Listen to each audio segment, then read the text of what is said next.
안녕하세요. 오늘도 사연살롱을 찾아주셔서 감사합니다. 저는 결혼 9년 만에 남편과 이혼하고 지긋지긋한 10월대에서 탈출한 40대 여성입니다. 아이는 아들, 딸 둘 있고요. 현재는 아빠 없이 제가 혼자 키우고 있어요. 그리고 오늘로 제가 이혼한 지 2년하고도 3개월이 되었는데 오랜만에 전 남편에게서 연락이 와서 너무나도 신난 나머지 이렇게 사연을 보내게 되었어요. 그리고 제가 왜 신이 났냐면 그 인간이 자기가 너무 힘들다고 저더러 도와달라고 했거든요. 물론 그럴 이유 없다고 딱 잘라 거절해버렸는데 그 인간이 힘들다고 구걸하는 걸 보니 지난날에 제가 겪었던 아프고 서러웠던 날들에 작게나마 위안이 되는 것 같아 그렇게 기분이 좋을 수가 없었어요. 왜 옛말에 뿌린 대로 거둔다고 했잖아요. 그만큼 그 인간과 그 가족들이 저에게 참 모질게 굴고 무시했는데 아마도 그 사람들은 자기들이 저한테 도와달라고 구걸하는 날이 올 줄은 상상도 못했을 거예요. 그리고 장담하건대 정말 지푸라기라도 잡고 싶은 심정으로 최후에 저에게 연락을 했을 건데요.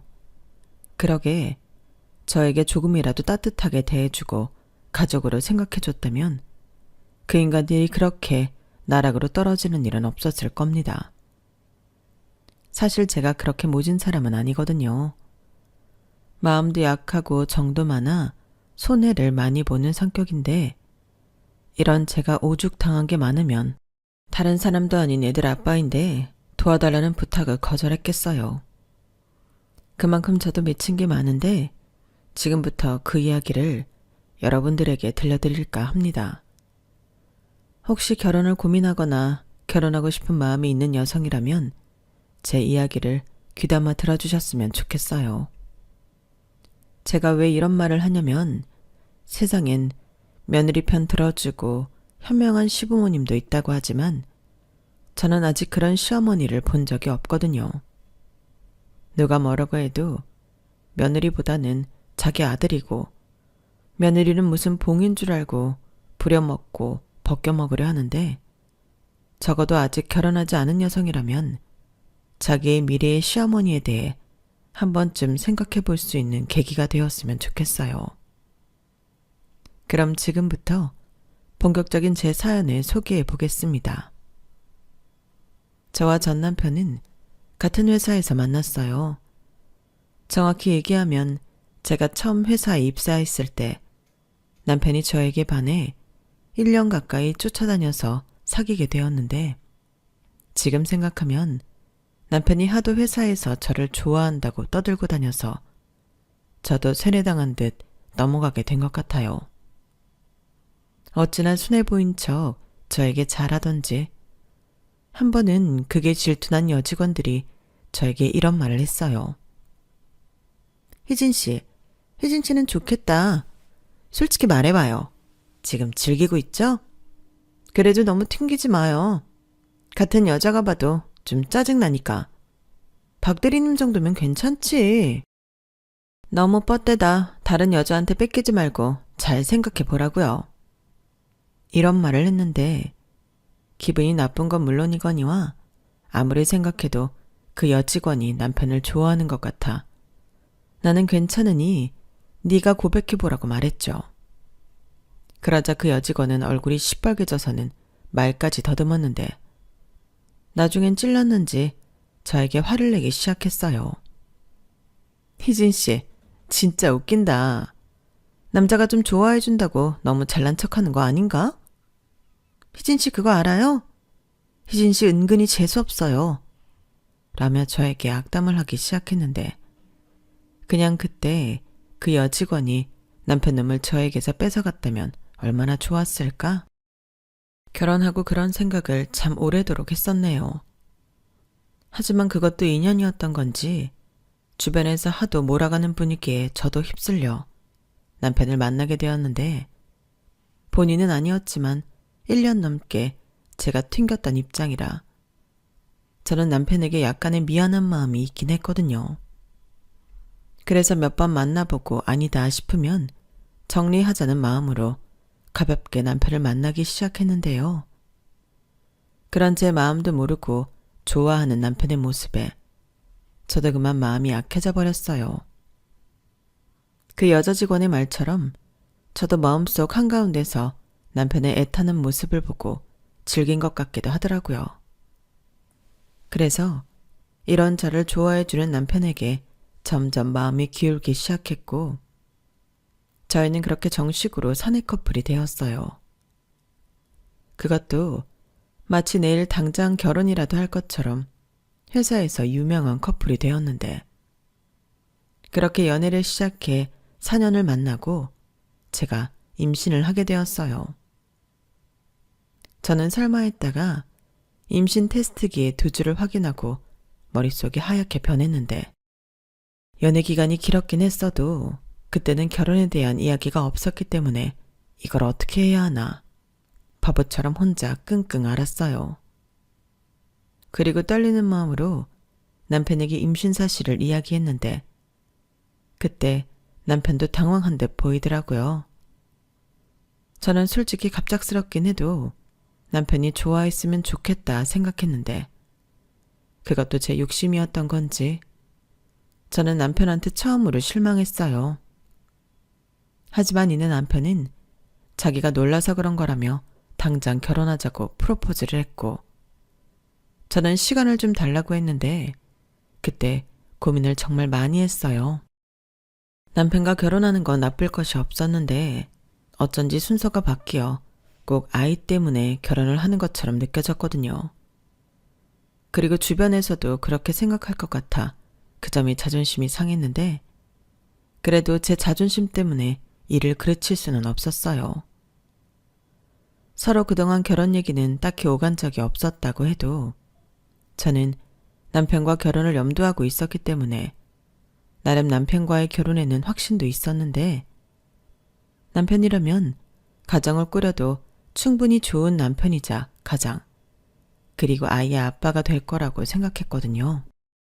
그래서 남편의 프로포즈에 그러자고 답했고, 그렇게 결혼 준비에 들어가나 싶었는데, 아무리 아이를 가졌다고 해도 결혼으로 가기까지 그 과정은 쉽지 않았어요. 뭐? 엄마가 생선 장사를 하셔? 그것도 아빠 없이 혼자? 어머나 세상에, 내 아들이 어쩌다 그런 집 사이가 된다는 거야? 엄마, 왜 말을 그렇게 해? 장모님이 생선 장사를 하는 게 뭐? 그게 이상한 일이야? 우리 생선 자주 사 먹고 좋아하잖아. 이게 지금 그거랑 같아? 갑자기 애부터 가져서는. 너 솔직히 말해봐. 내 아들 발목 잡으려고 일부러 그랬지? 여보, 진정해. 아무리 그래도 애를 여자 혼자 만드나? 우리 아들도 책임이 있지. 당신 지금 누구 편이야? 왜 여기서 제 편을 들어? 왜? 애 생겼다고 하니까 혹해? 막말로 그 애가 누구 애인지 어떻게 아냐고. 진짜 속상해 죽겠네. 나는 만나는 여자 있다고 하길래 누군가 했더니 고작 저런 집 딸이었어? 아, 야골라. 이럴 줄 알았으면 지난번에 간호사 선짜리 들어왔을 때 보라고 할걸. 엄마, 그만 좀 해. 내가 뭐 엄마 그런 자리 나가라고 하면 나가는 사람인 줄 알아?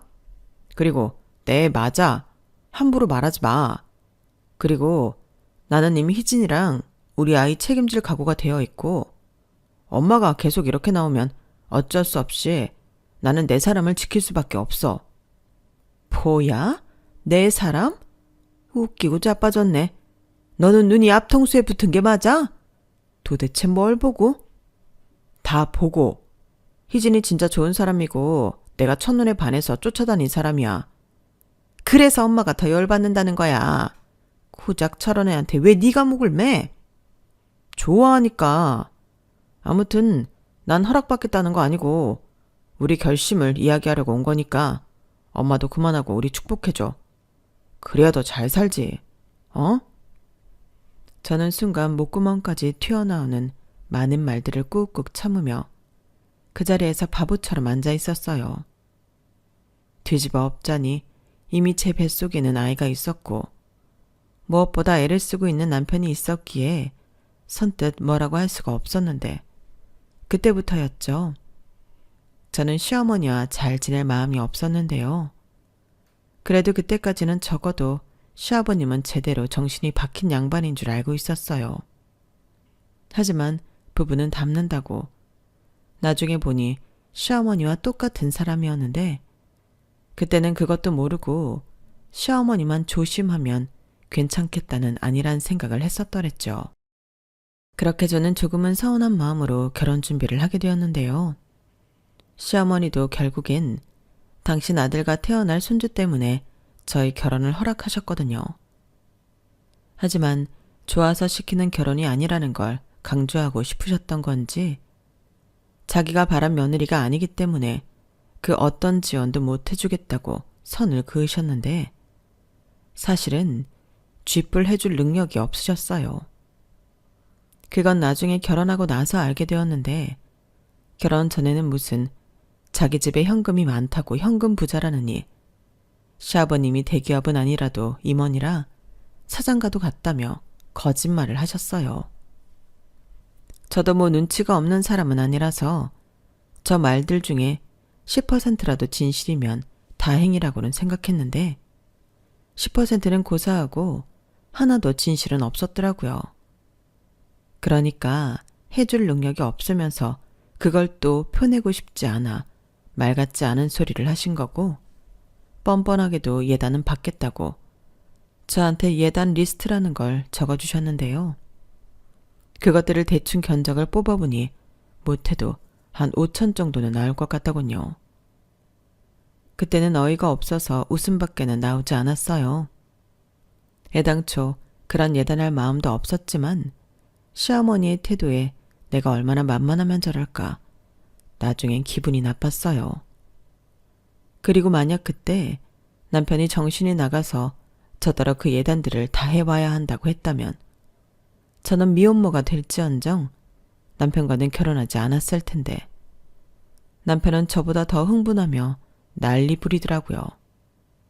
안 주면 안 받는 거지 무슨 계산이 이러냐며 그 리스트를 자기 손으로 찢었는데 그때는 제 속이 다 시원했어요. 그리고 그런 남편의 행동에 저는 더 남편을 믿을 수 있게 되었는데 저도 단순했죠. 사람 마음 바뀌는 건 한순간인데 제가 너무 순수했던 거예요. 게다가 그런 상황도 알지 못한 채 저희 친정엄마는 아무래도 딸을 시집 보내는 거고 혹여 제가 시집살이라도 하게 될까봐 어느 정도는 경제적인 지원을 해주고 싶다고 하셨는데요. 제가 됐다고 거절했죠. 그러면서 엄마에게는 우리 둘 다 그냥 가지고 있는 걸로 시작하기로 했고 양가 도움 받지 않는 걸로 합의 봤다고 진실 반 거짓 반 이야기를 했는데 저희 엄마는 그럼 비상금이라도 들고 있어. 결혼하면 은근히 돈 쓸 데가 많다. 너 애도 낳으면 회사도 어떻게 될지 모르잖아. 라며 제가 싫다고 하는데도 기어코 제 통장에 5천만 원을 입금해 주셨어요.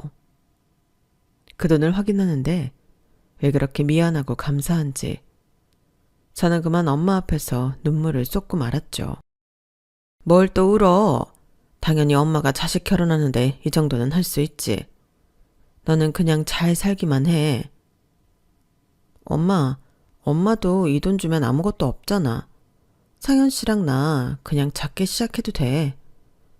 그래, 그래도 돼. 누가 그러지 말래? 근데 여자한테 돈은 정말 필요해. 지금이야 박서방이 간이고 쓸개도 자주것처럼 잘하지만 사람 마음 언제 횟가닥 편할지 모르는 거거든. 그냥 뒷주머니 하나 차고 있으면 그게 믿는 구석이 되고 그래. 그리고 엄마 돈 있어. 너 언제 엄마가 돈 쓰는 거 봤어? 나는 벌 줄만 알고 쓸 줄은 모르는 사람이야. 너 그거 줬다고 엄마 돈 없지 않아. 정말? 이 돈 나 줘도 엄마 돈 있어? 그럼 서방 없는 년이 돈이라도 있어야지. 엄마는 무슨. 그게 현실이야. 이런 말 좀 그렇지만 돈이 그렇다. 무시당하지 않고 나를 지키려면 필요해. 박서방이랑 사돈들이 안 그러길 너무 바라지만 혹여라도 아니다 싶으면 그 돈 믿고 너 하고 싶은 대로 해. 엄마가 그러라고 주는 돈이야. 그리고 앞으로 엄마가 버는 돈도 다 너를 위해서 버는 돈이고. 됐어. 나는 엄마 돈 필요 없으니까 이제부터라도 돈 쓰는 재미로 살아. 아니다. 내가 매달 용돈도 주고 엄마한테 효도할게. 하요, 시집갈 때 되니 철든다고. 엄만 네 말만 들어도 고맙다. 그리고 잘 커져서 엄마가 정말 고마워. 저희 엄마는 울고 있는 저에게 고맙다며 제 머리를 쓰다듬어 주셨어요. 워낙에 아빠 없이 저랑 엄마랑 둘이 살아 그런지 저랑 엄마는 늘 이렇게 서로를 애틋하게 생각했는데 저는 다른 엄마들도 저희 엄마처럼 그러신 줄 알았죠. 하지만 저희 시어머니는 전혀 그런 사람이 아니었는데요. 그래서 더 제 결혼 생활이 힘들었던 것 같아요. 그리고 저는 저희 엄마의 말을 듣고 그 돈은 정말 비상금으로 갖고 있었는데요. 심지어 남편한테도 비밀로 했죠. 아무래도 돈이라는 게 사람의 마음을 간사하게 만들기도 하잖아요.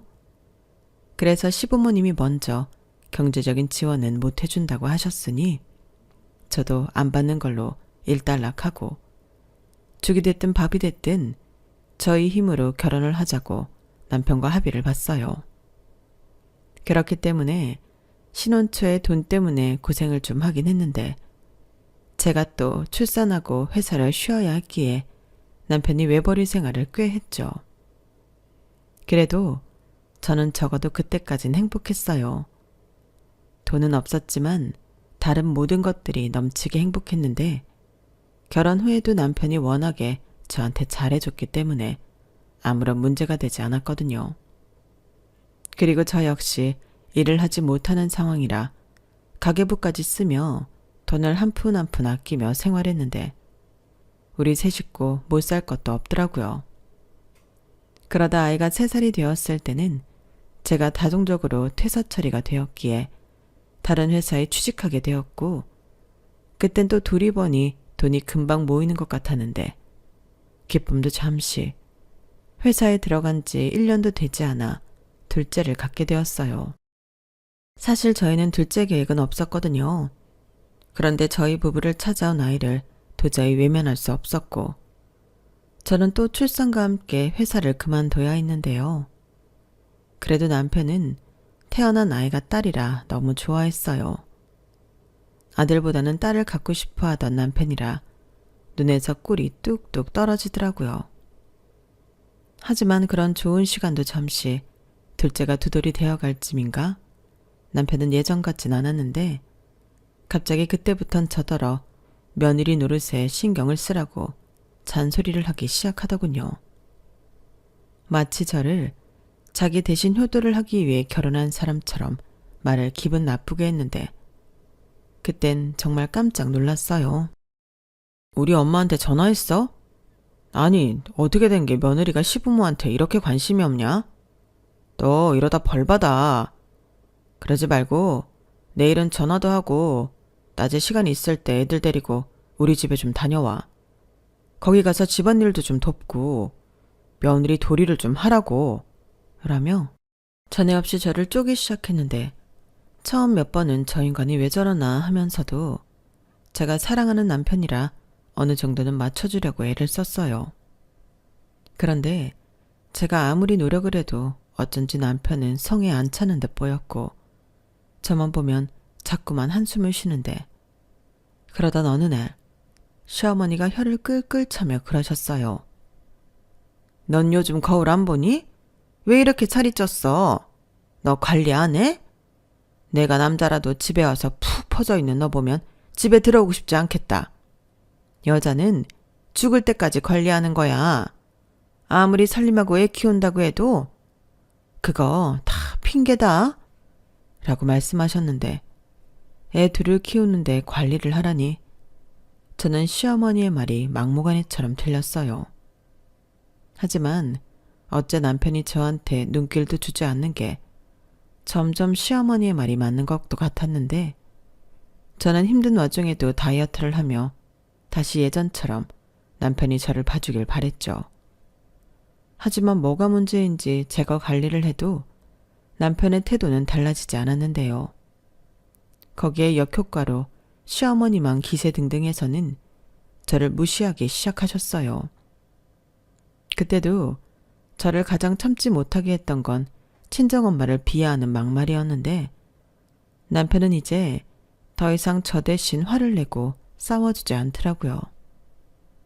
게다가 시어머니가 그러시니 시아버님도 덩달아 선을 넘을 때가 종종 있었는데 왜 하필 비린내 나는 생선장사를 하냐며 자기는 세상에서 비린내가 제일 싫다고 하셨어요. 저희 엄마가 차리면 보내주는 비싼 생선은 혼자 다 드시는 분이 저런 말씀을 하시니 저야말로 그런 시아버님이 싫었는데 당신이 내뱉은 말이니 저는 그 이후부터 시댁에 생선 선물이 가지 않도록 했어요. 제가 생색도 낼 겸 직접 들고 가고 싶다고 엄마에게 말을 해서 배송을 가지 않게 했고 저희 집에 도착하게 했는데요. 그 생선 저희 애들이 맛있게 먹었죠. 그런데 그 생선이 정말 입에서 살살 녹을 정도로 맛있었는데 저희 엄마의 마음까지도 고스란히 느껴지는 것 같았고 그런 저희 엄마의 성의를 무시했던 시부모님이 더욱더 미웠어요. 그리고 시어머니는 그나마 보내주던 생선도 안 보내는 거냐며 사람이 짜다느니 딸 시집 보내고 성의가 없다느니 또 저희 엄마 흉을 보셨는데 어차피 이러나 저러나 좋은 소리는 하지 않을 거라는 걸 알기에 대꾸도 하지 않았죠. 그러자 그 막말의 수위는 점점 높아졌는데 저희 엄마더러 초등학교는 졸업하셨냐는 등 낄낄거리셨어요. 저희 엄마가 생선 장사를 해도 중학교까지는 나오셨거든요. 그런데 저희 시부모님 모두 중학교 중퇴로 엄연히 따지면 국민학교 졸업이 최종 학력이셨는데요. 남들 앞에서는 각자 중졸, 고졸 거짓말을 하셨는데 모든 사실을 아는 저로서는 너무 웃기는 상황이었죠. 그래서 저희 엄마 중학교까지 나오셨다며 중학교 이름도 말씀드렸는데 저더러 거짓말하지 말라고 하시더라고요. 정작 거짓말은 자기네들이 하고 다니면서 말이죠. 아무튼 이렇게 시부모님과 저는 사이가 단 한 번도 좋았던 적이 없었어요. 무조건 당신 아들이 더 잘나고 당신네가 저희 친정보다 모든 것이 월등하다는 걸 강조하고 싶어 하셨어요. 한마디로 유치하기 짝이 없었죠. 그런데 문제는 남편도 그런 자기 부모님의 생각에 점점 동조한다는 거였는데 아무래도 제가 일을 하지 않고 집에서 살림이나 하고 있으니 그런 것 같더라고요. 에휴, 살림이나 하는 네가 뭘 알겠니? 그리고 머리는 언제 감은 거야? 맨날 그렇게 틀어 올리니까 대머리 같아. 상투라도 튼 거야? 네가 남자냐? 그래도 회사 다닐 때는 화장도 하고 긴 생머리에 옷도 잘 입고 예뻤는데 내 눈이 삐었지. 저런 여자를 뭐가 좋다고 쫓아다녔을까? 뭐? 지금 말 다 했어? 그럼 애 낳지 말고 나더러 계속 일하라고 했어야지. 아니, 왜 나랑 결혼했어? 나는 뭐 이렇게 사는 게 좋은 줄 알아? 어머님, 아버님, 우리 엄마 무시하는 거 알지? 다 알면서 자기도 모른 척하고 있잖아. 받아먹을 건 다 받아먹으면서. 야, 너 말 조심해. 우리 엄마 아빠가 뭘 받아먹어? 그리고 장모님이 줄 거나 있냐? 아, 생선 쪼가리? 이제 그나마 나 안 보내잖아. 아니, 생선 장사가 생선이 없어 그러겠냐? 아까우니까 그러겠지. 진짜 웃겨. 그럼 아깝지 안 아깝니? 한 번이라도 우리 엄마한테 고맙다고 한 적 있어? 그래서 내가 주지 말라고 했어. 그 덕에 우리 애들 좋은 고기 먹이고 나야 좋지? 정말 치사하다. 너 그렇게 살면 벌 받아. 천벌 받는다고.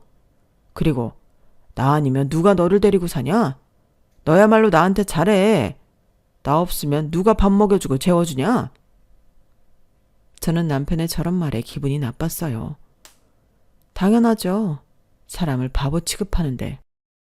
그것도 한때는 저를 그렇게 좋다고 쫓아다녔던 인간이 저러는데 너무 약이 올랐어요.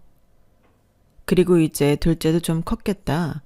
다시 일을 해야겠다고 결심했는데 남편은 저의 그런 결심에도 저를 깔보며 이렇게 말했어요. 네가 일을 한다고? 야, 됐다 그래. 요즘 너처럼 능력 없는 애 엄마를 누가 쓰냐? 같은 돈이면 젊고 예쁜 여자애를 뽑아 쓰지. 전에 내가 한 말 때문에 괜한 자존심 세우려고 하나 본데 꿈 깨. 솔직히 저런 말을 들으니 저는 더 자존심이 상해 뭐라도 해야겠다 다짐했어요. 그래서 더 보란듯이 취직해 나도 할 수 있다는 걸 보여주고 싶었는데 정말이지 현실의 벽은 남편 말처럼 저에겐 가혹하더라고요. 어린애가 있다고 하니까 파트타임도 시켜주지 않으려고 했거든요. 그러다 보니 이력서만 낸 곳이 거진 50군데가 넘었는데 그러다 보니 남편은 더 기고만장해졌어요. 마치 자기가 데리고 살지 않으면 저는 굶어 죽는다는 듯 으스대기 시작했는데 시부모님은 저희 친정엄마를 무시하고 남편은 저를 무시하니 제 결혼 생활은 최악 중에 최악이었어요. 하지만 꼭 죽으라는 법은 없는 건지 드디어 저를 채용해주겠다는 작은 회사가 있었는데 그 회사의 사장님이 자기도 일을 다시 시작했을 때는 경력 없는 애 엄마라 고생이 많았다며 저에게 처음으로 손을 내밀어 주셨죠.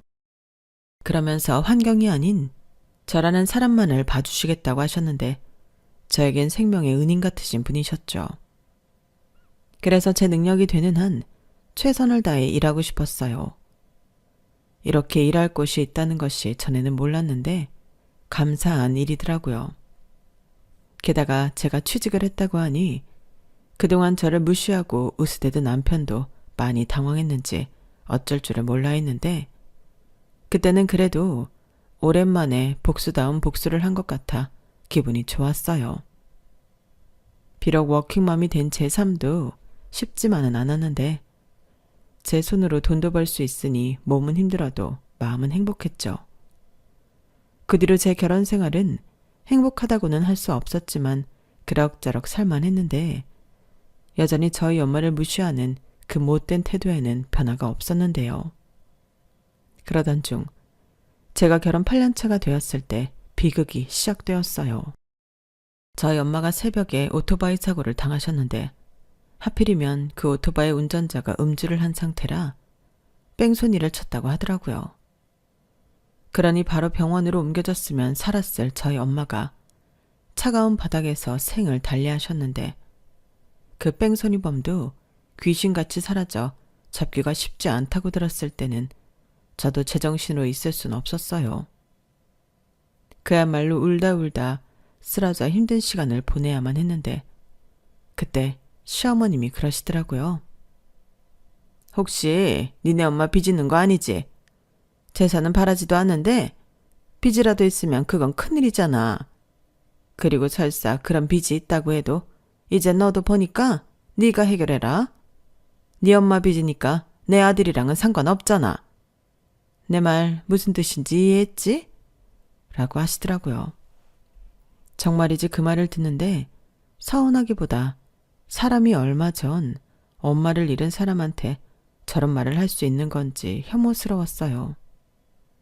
그리고 자기가 무슨 잘못을 한지도 모른 채 저더러 복 나가니까 울상짓지 말고 자기 아들이랑 손주들 밥이나 잘 챙겨주라고 하셨는데 그러시면서 남편과 또 시아버지에게 마치 아무 일도 없었다는 듯 웃으면서 시덥잖은 농담을 하셨어요.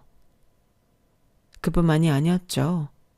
깔깔깔거리는 시어머니 웃음소리와 시끄럽게 떠들며 맞장구 치는 남편, 그리고 시아버님의 목소리까지 저는 정말이지 듣기가 힘이 들었는데요. 내가 왜 이 사람들과 가족으로 살고 있나. 그 사람들이 모두 피도 눈물도 없는 악마처럼 보였어요. 당연히 오만정이 다 떨어졌죠. 그리고 그때부터 사실상 이혼을 결심한 상태였는데 저도 몰랐던 의외의 상황이 저를 기다리고 있더군요. 저희 엄마의 장례를 치르고 정리하는 과정에서 저희 엄마에게 생각지도 못한 많은 재산이 있었다는 걸 알게 되었어요. 무려 월세가 꽤 나오는 건물까지 있었는데 이런 걸 왜 저한테까지 말씀을 하지 않으신 건지 너무 의아했어요. 그런데 언제 적어놓은 건지 알 수 없는 엄마의 편지가 있었는데 그 편지를 읽고 저는 또다시 목 놓아 울 수밖에 없었어요. 알고 보니 저희 엄마가 제 불행한 결혼 생활에 대해 다 알고 있었더라고요. 시어머니가 저희 엄마를 찾아와 행패를 부렸다고 했는데 그나마 주던 생선도 안 보내니 그걸 받고 싶어 가신 모양이었어요. 마치 맡겨놓은 것을 찾으러 온 사람처럼 왜 이렇게 사람이 염치가 없냐고, 자기들 주던 그깟 생선이 아까웠냐고 따진 듯 했는데 처음에 제게 다 무슨 말인가 하던 엄마는 시어머니가 말하는 본세를 보고 제가 한 말들도 있으니 대략의 상황을 눈치채셨던 것 같아요.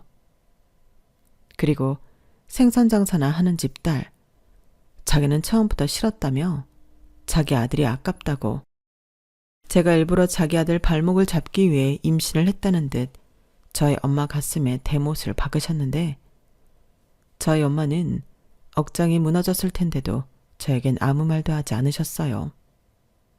아마도 제가 더 상처받고 힘들어할 것을 걱정해 저희 엄마가 애끓는 심정으로 참았던 거겠죠. 그리고 그 이후부터 저를 위해 이런 재산을 모으셨다고 편지에 적어 놓으셨는데 거기에 더불어 저를 위해 이혼 변호사까지 알아보셨다 하더라고요.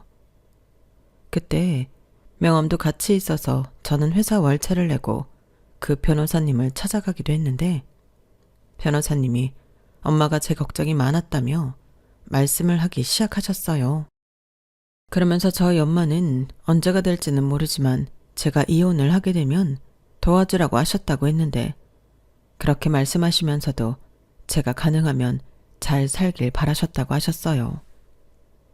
이혼녀가 된 제가 힘들까봐 그 걱정도 많았다 하더라고요. 거기에 당신이 언제가 될지 모르지만 죽게 되면 유산 정리까지 변호사님에게 위임한 상태라고 하셨는데요. 그래서 조만간 엄마 때문에 저에게 연락을 할 생각이라고 하셨어요.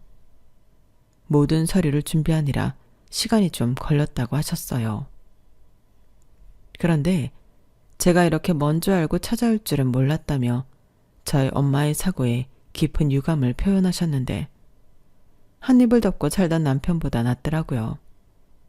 그리고 저는 갑자기 엄마의 유산 상속을 받으며 졸지에 돈방석에 앉게 되었는데요. 어차피 할 이혼이었지만 이렇게 된 거 복수는 제대로 하고 싶었어요. 그래서 일부러 친정 엄마에게 받은 유산 서류를 남편한테 흘렸고 남편은 무심코 서류를 보다 저희 엄마가 건물주였다는 사실을 알게 되었는데요. 어찌나 놀라던지 무슨 로또 1등이라도 된 사람처럼 이게 사실이냐고 물었어요. 그래서 일부러 야구를 하고 아무 말도 하지 않고 그 서류만 남편 속에서 낚아채웠는데 그러자 남편은 안달이 났는지 왜 대답을 하지 않냐며 화를 냈고 저는 눈을 흘기며 말했어요. 관심 꺼. 우리 엄마 건물이야.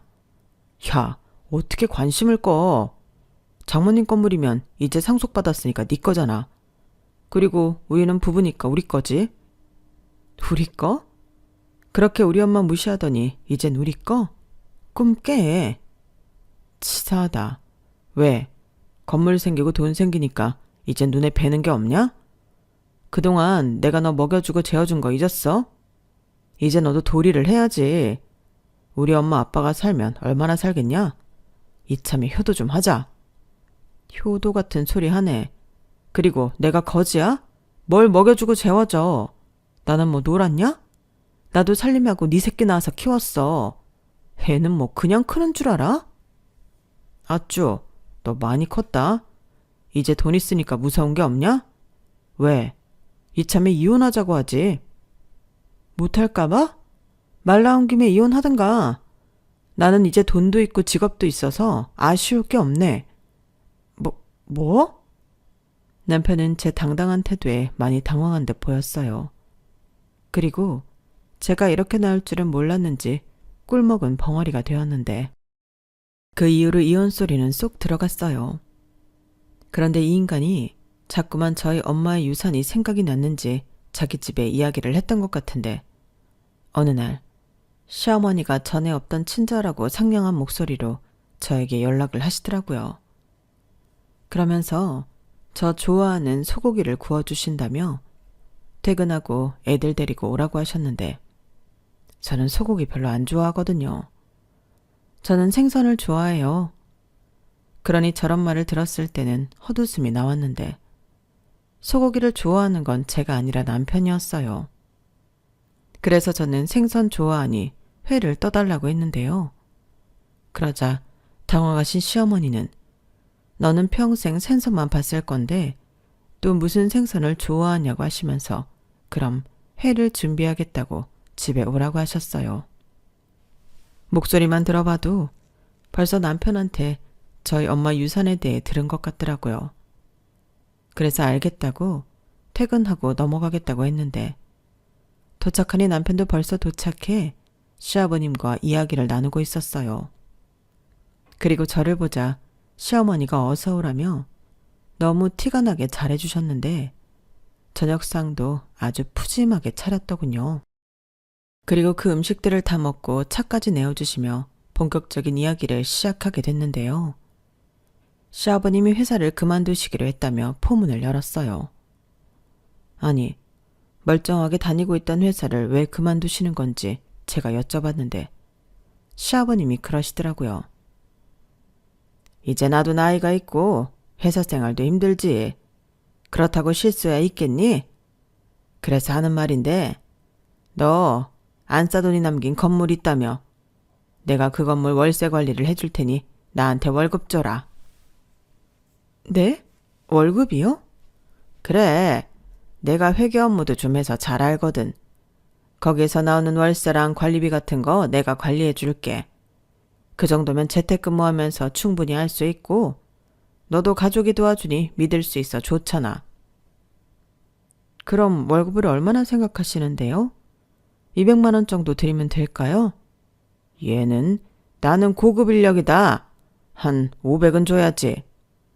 500이요? 말도 안 돼요. 출근도 안 하시고 재택근무 하신다면서 그렇게 많이 달라고요? 죄송하지만 그건 어려울 것 같아요. 솔직히 월세 관리는 따로 필요 없거든요.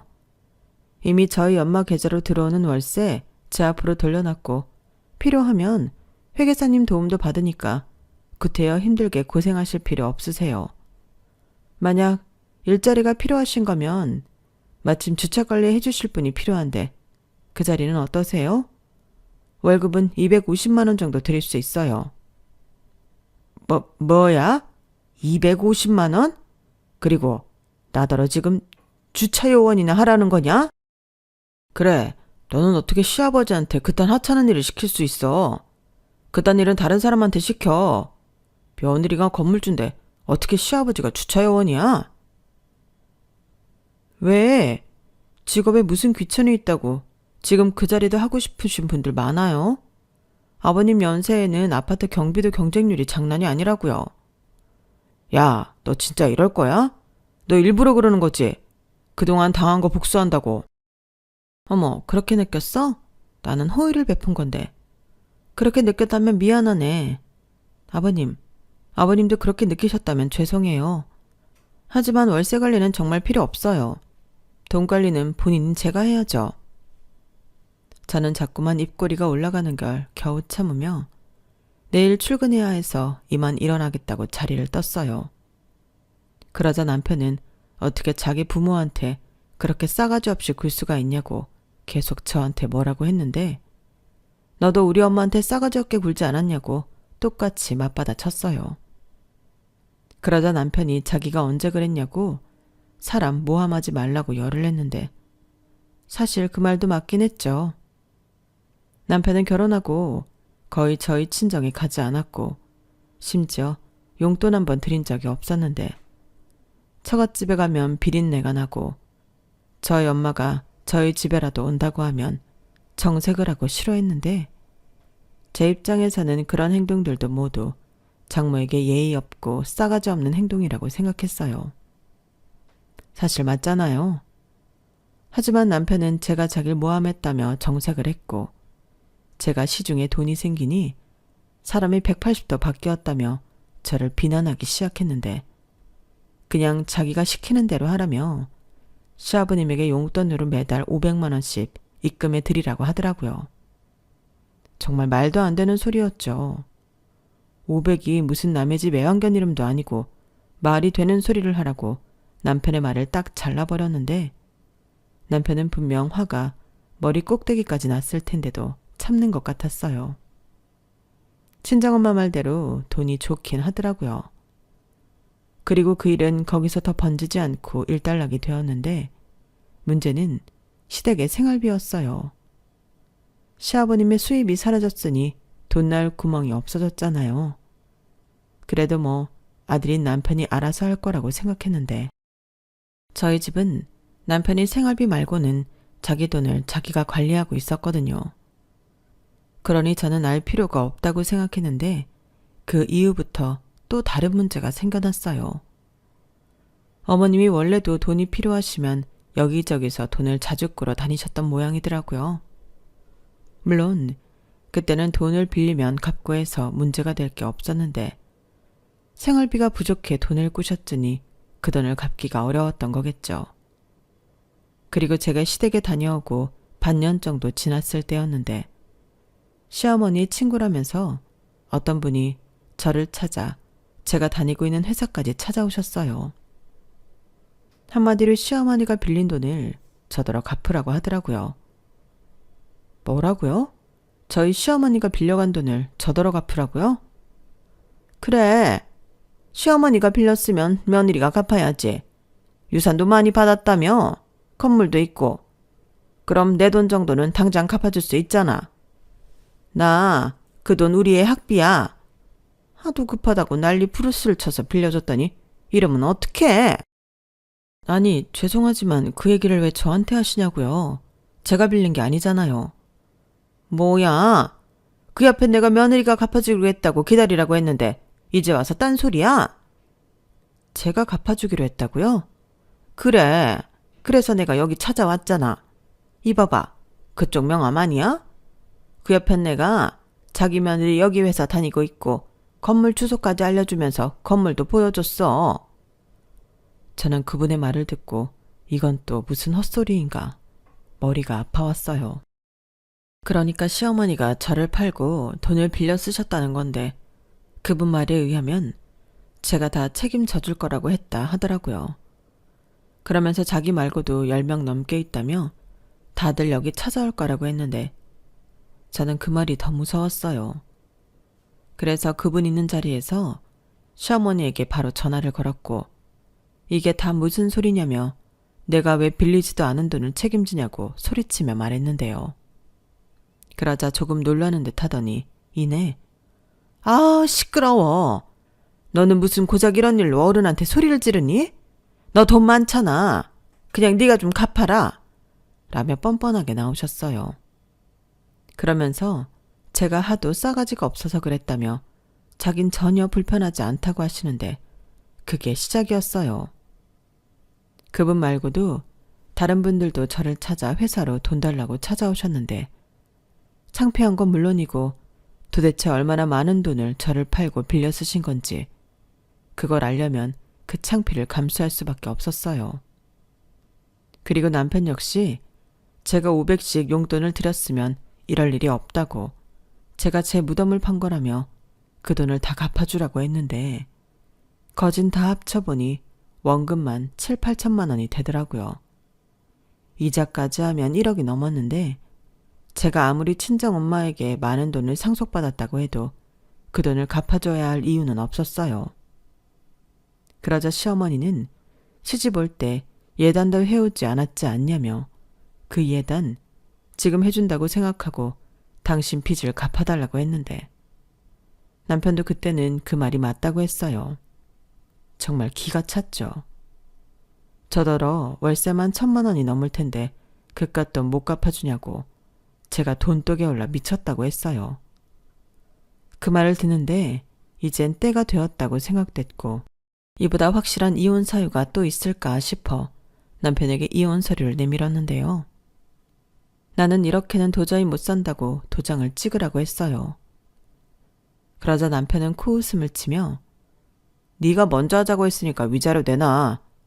그 건물의 절반 정도면 되겠네. 라고 했는데 지금 생각해보면 이 인간은 제가 친정 엄마에게서 건물을 상속받았을 때 처음부터 이럴 생각이었던 것 같았어요. 자기는 이혼 소리하지 않고 기다렸다가 제가 이혼하자고 하면 그 책임을 저한테 떠밀면서 제가 가진 걸 위자료랍시고 뺏어갈 심상이었는데 어이가 없었죠. 정말 그게 말이 되는 소리라고 생각해? 무식한 거야? 아니면 날 바보로 하는 거야? 내가 이혼하자고 해서 그 책임이 나한테 있다고? 그럼 나한테 있어? 내가 바람이 났어? 도박을 했어? 너를 때렸어? 나는 가정을 지키고 싶었어. 근데 네가 이렇게는 못 살겠다며. 못 살게 구니까 그렇지. 내가 상속받기 전부터 나를 무시하고 괄시했잖아. 그리고 이건 그냥 불쌍해서 알려주는 건데 상속받은 재산은 재산 분할에도 안 들어가고 위자료로 청구할 수 없어. 법이 그래. 뭐? 법? 저는 평상시 갖고 있던 변호사님 명함을 그 인간 앞에 던졌어요. 내 변호사인데 궁금하면 전화해서 물어보라고요. 그리고 일주일 안에 도장 안 찍으면 나는 그냥 소송할 거고 나야말로 받을 수 있는 건 다 받을 거라고 큰 소리를 쳤는데 어찌나 속이 시원하고 후련한지 그동안 참고 기다린 보람이 있었어요.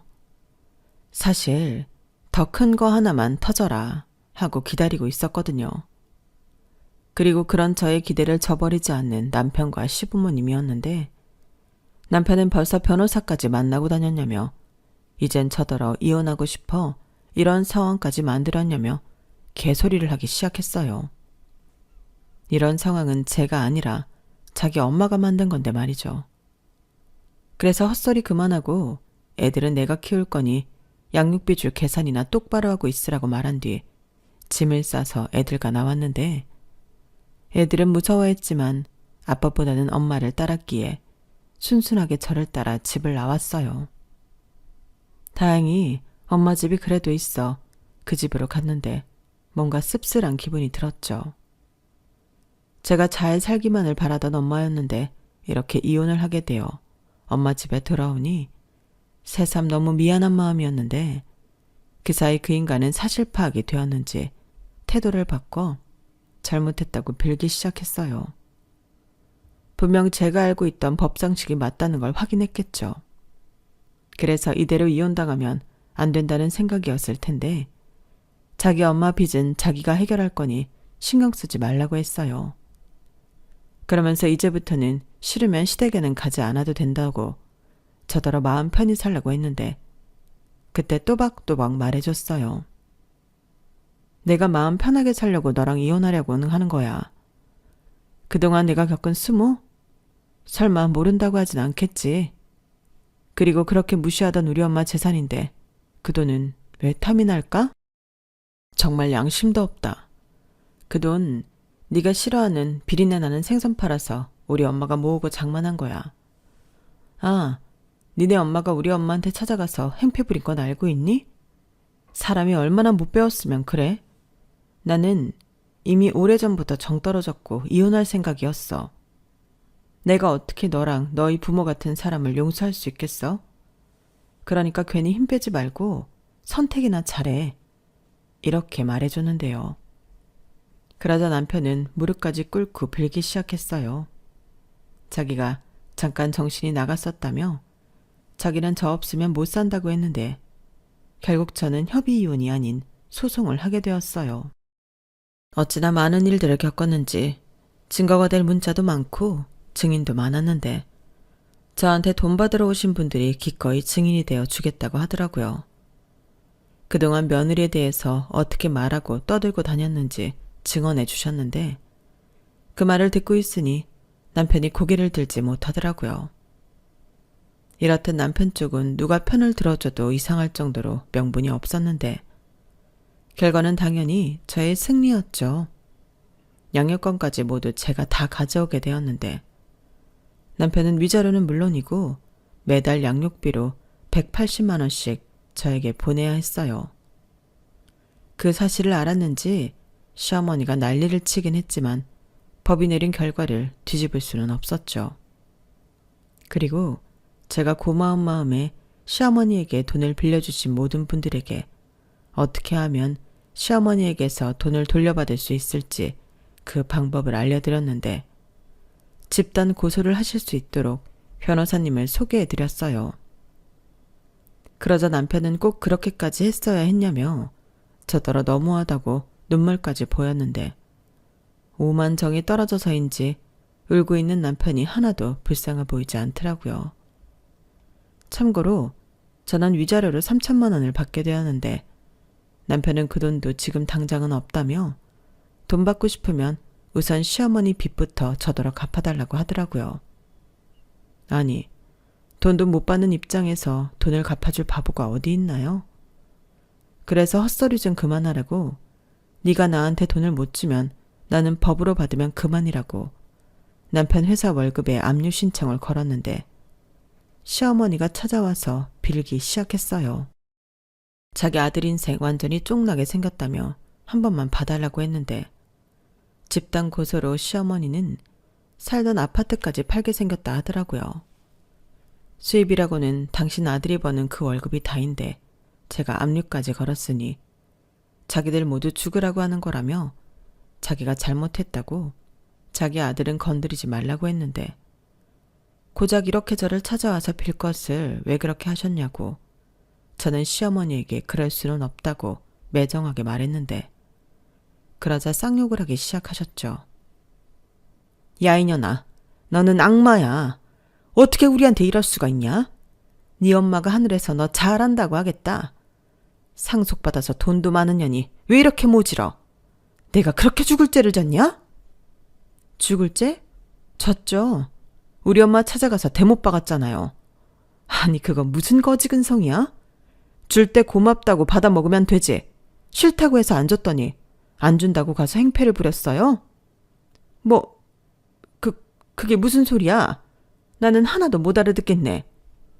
왜 못 알아들어요? 우리 엄마 찾아갔잖아. 그야 잘 지내고 계시나 안부차? 안부?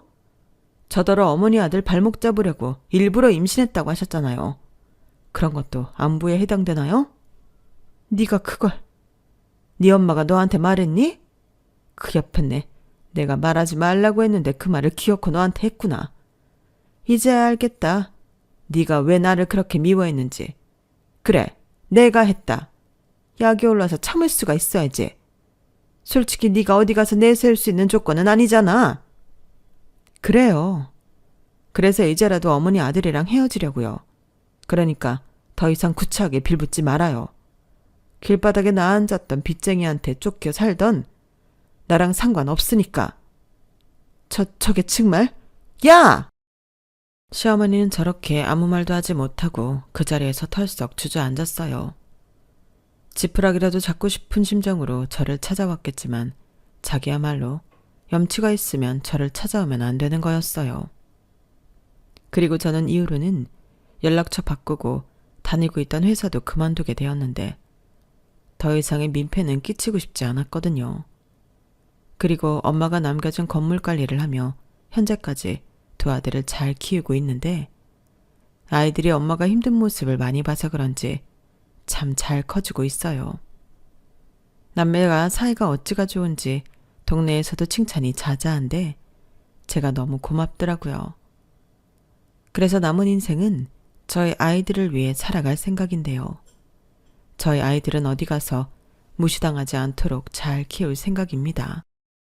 사실 저희 엄마가 남겨준 유산이 아니었다면 여기까지 오지도 못했을 일인데 그러니 어쩌면 남은 제 인생은 또 저희 엄마 도움으로 사는 것과 다르지 않다고 할 수 있겠죠. 그러니 하늘에 계신 엄마를 위해서라도 최선을 다해 아이들과 행복하게 살고 싶은 바람인데 제 연락처를 어떻게 알았는지 전 남편이 연락해 자기 처지를 구구절절히 설명하며 도와달라고 하니 더 통쾌했어요. 저는 잘 살고 있는데 그 인간은 그게 아니라는 게 눈으로 보이니까 너무 신이 나더라고요. 그리고 처음 마음 그대로 저와 아이들을 사랑하고 또 지켜줬다면 적어도 그렇게는 살지 않아도 되었을 텐데 부디 아주 오랫동안 후회하며 살았으면 좋겠어요. 인간이 그동안 고생을 많이 하긴 했는지 살이 아주 쏙 빠졌더라고요. 그래도 애들 아빠인데 저런 모습을 보니 마음이 안 좋긴 했는데 자기가 자처해서 만든 일 자기가 알아서 수습하고 살길 바랄 뿐입니다. 거기에 더불어 밀린 양육비도 빨리 해결해 줬으면 좋겠는데 그건 쉽지 않을 것 같네요. 그래도 상관없어요. 그냥 그 인간이 힘들게 산다는 것만으로도 저는 만족하거든요. 부디 쭉 그렇게 계속 힘들게 살길 바라며 저는 이만 글을 줄일까 합니다. 쓰다 보니 글이 많이 길어졌는데 제 긴 글 읽어주시고 들어주셔서 대단히 감사드립니다. 항상 건강 잘 챙기시고요. 매일매일 신나고 즐거운 일만 가득하시길 진심으로 바라겠습니다. 그럼 안녕히 계세요. 여러분, 사연 댓글에 응원과 현명한 조언 부탁드려요. 좋아요와 구독은 저에게 큰 힘이 됩니다. 오늘도 좋은 일 가득하세요.